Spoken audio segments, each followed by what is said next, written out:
24 সালের 5ই আগস্ট আমাদের দামাল ছেলেরা ছাত্র জনতা ঐক্যবদ্ধভাবে ভারতীয় আধিপত্যবাদকে চিরতরে ধূলিসাৎ করে দিয়ে আমাদেরকে আমাদের দেশকে রক্ষা করেছিল।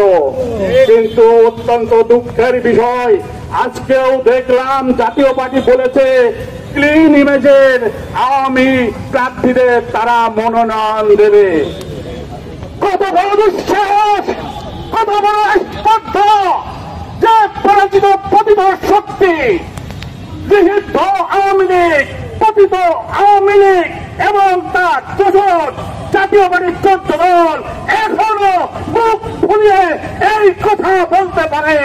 আমি জুলাই বিপ্লবী হিসাবে স্পষ্ট ভাবে বলতে চাই, তাদের কোনোভাবে এই দেশে রাজনীতি করতে দেয়া হবে না, হবে না, হবে না। কোন স্বৈরাচারী বছর এদেশে রাজনীতি করতে পারবে না। এই সব পবিত্র সংসদকে তারা আরো পবিত্র করতে পারবে না।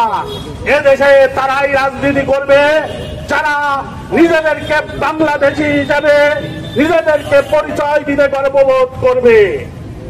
আমার কথা স্পষ্ট যে বাংলাদেশ হিসাবে এদেশকে ভালোবেসে দেশকে গড়ে তুলতে হবে, না হলে কিন্তু ভারতীয় দালাল হিসাবে থাকলে দালালের জায়গা এদেশে হবে না।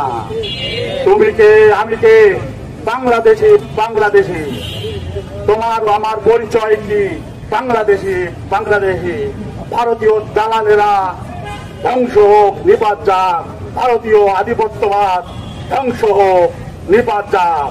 বাংলাদেশ জিন্দাবাদ, ইনকিলাব জিন্দাবাদ।